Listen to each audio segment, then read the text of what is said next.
क्या होगा अगर मैं आपको बताऊं कि जिस महिला को आज लाखों लोग मस्जिद, मुस्लिम और बुर्के के खिलाफ सबसे सख्त प्रधानमंत्री कहते हैं, उसी महिला को कभी इस दुनिया में आने से पहले ही खत्म कर देने का फैसला लिया जा चुका था। और इससे भी ज्यादा चौंकाने वाली बात यह है कि एक समय वो किसी संसद या प्रधानमंत्री कार्यालय में नहीं, बल्कि लोगों को ड्रिंक्स सर्व कर रही थी, बच्चों की देखभाल करके अपना गुजारा चला रही थी।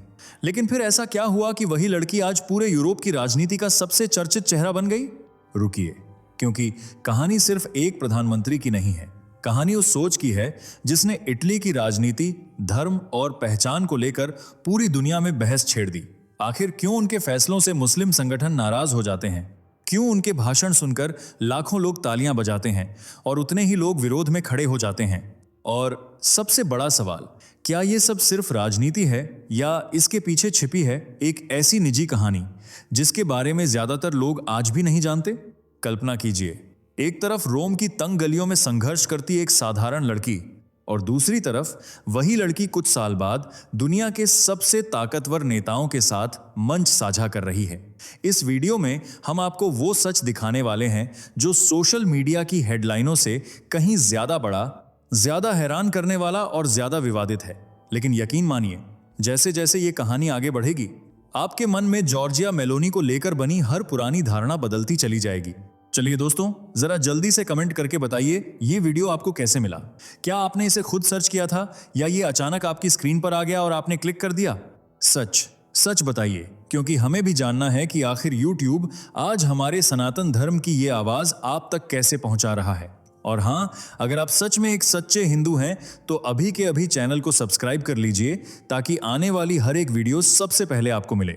वीडियो को लाइक करना मत भूलना ताकि दुनिया को दिखाया जा सके कि सनातन की शक्ति अभी जिंदा है। तो चलिए बिना वक्त गंवाए बढ़ते हैं वीडियो में आगे। क्या सच में जॉर्जिया मेलोनी एक बारटेंडर और बेबी सिटर रह चुकी हैं? क्यों उनकी मां उन्हें गर्भपात के जरिए जन्म से पहले ही खत्म करना चाहती थीं? आखिर कैसे मेलोनी इटली की प्रधानमंत्री बनी? क्यों वह इस्लाम से नफरत करती हैं जबकि सनातन से लगाव रखती हैं? अगर आप भी इन सवालों के जवाब जानना चाहते हैं तो वीडियो के आखिर तक बने रहें। दोस्तों, जॉर्जिया मेलोनी आज की तारीख में दुनिया की सबसे ताकतवर और चर्चित महिला नेताओं में से एक हैं। वह इटली की पहली महिला प्रधानमंत्री हैं जिन्होंने इटली जैसे बड़े देश की कमान संभालकर इतिहास रच दिया। वह इस मुकाम तक पहुंचने वाली पहली महिला हैं। लोग उनकी बेबाकी और सीधे सादे अंदाज के दीवाने हैं। मेलोनी जो सोचती हैं उसे बिना डरे दुनिया के सामने रखती हैं। वह खुलकर कट्टरपंथियों के खिलाफ आवाज उठाती हैं और कहती हैं कि वह इटली का इस्लामीकरण नहीं होने देंगी। उनका मानना है कि यूरोप की सभ्यता अरब की सभ्यता से अलग है। यहां तक कि मेलोनी शरिया कानून की भी कड़ी आलोचना करती हैं। साथ ही मेलोनी की सरकार ने इटली में बुर्के और नकाब पर पूरी तरह प्रतिबंध लगाने का कानून भी पेश कर दिया है।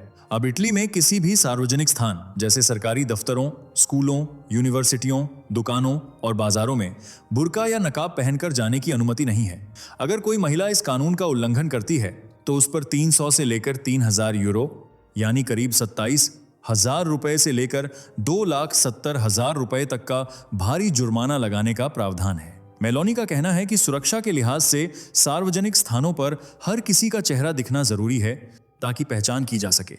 वह इसे मुस्लिम समाज में बढ़ रहे सांस्कृतिक अलगाववाद को रोकने का एक जरिया मानती हैं। मेलोनी ने सिर्फ बुर्के पर ही नहीं, बल्कि इटली के अंदर चल रही इस्लामिक गतिविधियों पर भी नियंत्रण मजबूत किया है। अब इटली की मस्जिदों या मुस्लिम संगठनों को विदेशों से मिलने वाले पैसों के लिए कड़े नियमों का पालन करना होगा और अपनी कमाई का पूरा हिसाब सरकार को देना होगा। इसके लिए बड़ी बदलाव पालन करना होगा। कड़ीमासिस कंटामार की जीरो की अलावा सरकार उन जगहों या बिना मान्यता वाले प्रार्थना स्थलों पर भी ताला लगा रही है जो नियमों के खिलाफ जाकर चलाए जा रहे हैं। यानी दूसरे लफ्जों में कहें तो मेलोनी इटली में किसी तरह का कट्टरपंथ देखना नहीं चाहती थी।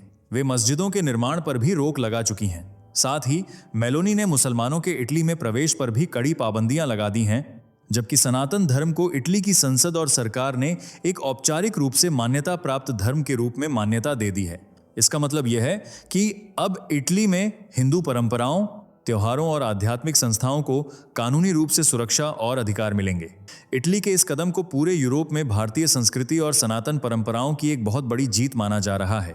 जैसा कि आप सब जानते ही हैं कि हाल ही में प्रधानमंत्री नरेंद्र मोदी ने भी इटली का दौरा किया है। एक सम्मेलन के दौरान मेलोनी ने मोदी जी के सामने भारत के परिश्रम, शब्द और संस्कृति की जमकर तारीफ की। उन्होंने हिंदी में कहा, परिश्रम ही सफलता की कुंजी है।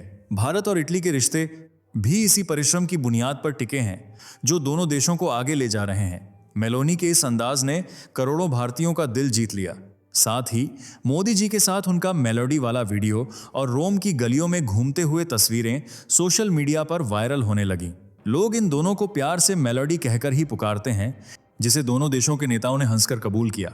इस वीडियो की वजह से आज मेलोनी हर तरफ चर्चा का विषय बनी हुई हैं, जिन्होंने एक ऐसी मां के गर्भ से जन्म लिया था जो उन्हें इस दुनिया में लाना ही नहीं चाहती थी।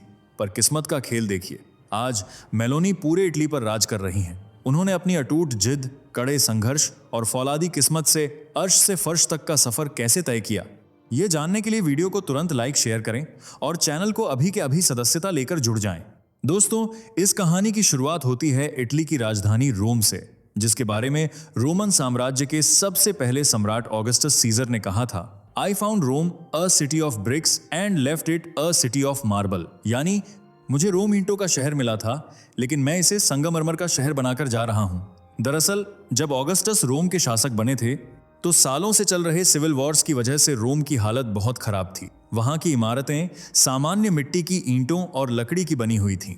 ऑगस्टस ने राजा बनने के बाद रोम का नक्शा बदल दिया। उन्होंने अपनी जिद और ताकत से सैकड़ों शानदार चर्च, बड़े बड़े सरकारी भवन, फव्वारे और आलीशान थिएटर बनवाए, जिनमें खूबसूरत सफेद संगमरमर चमचमाता था। इसी वजह से रोम को न केवल अपने समय का बल्कि पूरे मानव इतिहास का सबसे प्रभावशाली, ताकतवर और अमीर शहर गिना जाता था। जहां 15 जनवरी 1977 को जॉर्जिया मेलोनी का जन्म हुआ। उनकी मां का नाम अन्ना परातोरे था। मेलोनी से पहले उनकी एक बेटी और थी, इसलिए जब वे दूसरी बार गर्भवती हुईं तो उन्होंने गर्भपात कराने का फैसला किया, जिसके पीछे की वजह उनकी माली हालत थी। दरअसल जॉर्जिया के पिता फ्रांसिस्को मेलोनी एक टैक्स सलाहकार थे, जो बहुत ही गैर जिम्मेदार इंसान थे। इसी वजह से अन्ना और फ्रांसिस्को के बीच लड़ाई झगड़ा होता रहता था। वे जानती थीं कि फ्रांसिस्को एक दिन उनका साथ छोड़ देंगे, जबकि उनके पास कोई पक्की नौकरी या आमदनी का जरिया नहीं था। अन्ना पहले से ही बड़ी बेटी की परवरिश अकेले करने के डर में जी रही थीं। उन्हें लगा कि बिना पैसों और बिना पति के सहारे दो बच्चों को पालना नामुमकिन होगा। इसलिए उन्होंने तय कर लिया कि वे इस दूसरे बच्चे को दुनिया में नहीं लाएंगी और गर्भपात कराने अस्पताल पहुंच गईं। अस्पताल जाने के रास्ते में भारी मन से अन्ना एक छोटी सी कॉफी शॉप पर रुकीं और कॉफी पीते हुए अचानक उनके मन में एक अजीब सा एहसास हुआ। उन्होंने सोचा कि वे जो करने जा रही हैं वह शायद पूरी जिंदगी का सबसे बड़ा पछतावा बन जाएगा। इसलिए बिना गर्भपात कराए वे रास्ते से ही वापस घर लौट आईं और इस तरह कुछ महीनों बाद जॉर्जिया का जन्म हुआ। उन्हें पहली बार अपनी गोद में उठाने पर अन्ना को महसूस हुआ कि वे कितना गलत फैसला लेने जा रही थीं। कुछ वक्त बाद जॉर्जिया के पिता अपनी पत्नी और दोनों बेटियों को छोड़कर स्पेन के कैनरी द्वीप समूह भाग गए, जहां उन्होंने दूसरी शादी कर ली, जबकि अन्ना ने दोनों बेटियों की परवरिश अकेले ही करना शुरू कर दिया। घर की आर्थिक स्थिति इतनी खराब थी कि मेलोनी ने बहुत छोटी उम्र से ही काम करना शुरू कर दिया। उन्होंने अपने कॉलेज के दिनों में रोम के एक बेहद प्रसिद्ध और ऐतिहासिक नाइट क्लब पाइपर क्लब में एक बारटेंडर के रूप में नौकरी कर ली। हालांकि यह काम आसान नहीं था। मेलोनी को देर रात तक जागकर क्लब में आने वाले मेहमानों के लिए पेय पदार्थ बनाने और परोसने होते थे। एक साक्षात्कार के दौरान उन्होंने कहा था कि बारटेंडर की नौकरी ने उन्हें रात दिन मेहनत करना सिखाया और यह भी सिखाया कि अलग अलग स्वभाव के लोगों से कैसे निपटा जाता है। इसके अलावा घर के खर्चों और अपनी पढ़ाई का खर्च निकालने के लिए मेलोनी ने रोम के कई संपन्न परिवारों में बच्चों की देखभाल करने यानी बेबी सिटर का काम किया। दिलचस्प बात यह है कि उन्होंने इटली के एक बेहद मशहूर टीवी होस्ट और निर्माता फियोरेलो की बेटी की देखभाल करने का काम भी किया था। फियोरेलो ने बाद में एक साक्षात्कार में याद करते हुए कहा था कि मेलोनी उनके घर पर बच्चों को बहुत अच्छे से संभालती थीं और वे बहुत अनुशासित थीं। यही नहीं, रोम के खुले बाजारों में जहां कपड़ों और सामान के स्टॉल लगते हैं, मेलोनी ने वहां भी नौकरी की। इस काम ने उन्हें आम नागरिकों और छोटे व्यापारियों के दर्द और उनकी आर्थिक समस्याओं को बहुत करीब से देखने का मौका दिया। इन नौकरियों के अलावा मेलोनी को जो भी छोटा मोटा काम मिलता था वह कर लेती थीं। उन्होंने कुछ समय के लिए ट्यूशन पढ़ाने का काम भी किया ताकि वे अपनी किताबों का खर्च खुद उठा सकें। साल 1992 में जब वे सिर्फ 15 साल की थीं, तब इटली की राजनीति में बहुत ज्यादा भ्रष्टाचार और उथल पुथल चल रही थी। देश के हालातों को देखकर मेलोनी ने खुद बदलाव लाने की ठानी और फ्रॉन्टे डेला जियोवेंतु नाम के एक दक्षिणपंथी छात्र संगठन और राजनीतिक युवा शाखा से जुड़ गईं। शुरुआत में उनका काम बहुत छोटा था। वे अपनी साइकिल पर जाकर दीवारों पर राजनीतिक पोस्टर चिपकाती थीं, पर्चे बांटती थीं और रैलियों के लिए झंडे तैयार करती थीं। उनकी नेतृत्व क्षमता को देखते हुए जल्द ही उन्हें स्कूलों और कॉलेजों में दक्षिणपंथी छात्र आंदोलन का अध्यक्ष बना दिया गया, जिसके बाद मेलोनी ने स्टूडेंट एक्शन नाम का एक छात्र संगठन शुरू किया। इससे वे पूरे देश के युवा छात्रों के बीच पहचानी जाने लगी। साल 1998 में जब मेलोनी सिर्फ 21 साल की थीं, उन्होंने स्थानीय चुनाव लड़ा और वे रोम प्रांत की स्थानीय पार्षद चुनी गईं। 2002 तक इस पद पर रहते हुए उन्होंने युवाओं, रोजगार और स्थानीय समस्याओं पर खुलकर काम किया, जिससे पार्टी के बड़े नेताओं की नजर उन पर पड़ी। साल 2004 में विटरबो में हुए पार्टी के राष्ट्रीय सम्मेलन में मेलोनी को युवा शाखा की राष्ट्रीय अध्यक्ष बना दिया गया, लेकिन असली मुकाम अभी बाकी था। साल 2006 में 29 साल की उम्र में मेलोनी ने इटली की संसद का चुनाव जीता और देश की सांसद बनी। बाद में उन्हें उपाध्यक्ष भी बनाया गया, जो कि एक बहुत बड़ा सम्मान था। साल 2008 मेलोनी की जिंदगी का सबसे बड़ा टर्निंग पॉइंट साबित हुआ। इटली के तत्कालीन प्रधानमंत्री सिल्वियो बर्लुस्कोनी ने अपनी सरकार में मेलोनी की काबिलियत और युवाओं के बीच उनकी लोकप्रियता को देखकर उन्हें अपने मंत्रिमंडल में युवा मामलों की मंत्री घोषित कर दिया। बता दें, जब मेलोनी ने मंत्री पद की शपथ ली तब उनकी उम्र सिर्फ 31 साल थी। इसी के साथ वे इटली के पूरे इतिहास में सबसे कम उम्र में मंत्री बनने वाली राजनेता बन गईं। इस पद पर रहते हुए उन्होंने युवाओं के अधिकारों, खेल और रोजगार के लिए कई बड़े सुधार किए। फिर साल 2012 में मेलोनी ने एक बड़ा कदम उठाया। उन्होंने पुरानी पार्टियों का साथ छोड़कर अपने कुछ साथियों के साथ मिलकर एक नई राजनीतिक पार्टी बनाई, जिसका नाम रखा ब्रदर्स ऑफ इटली। हालांकि शुरुआत में इस पार्टी को कोई नहीं जानता था। साल 2013 के चुनावों में मेलोनी की पार्टी को सिर्फ 2% वोट मिले थे, लेकिन मेलोनी ने हार नहीं मानी।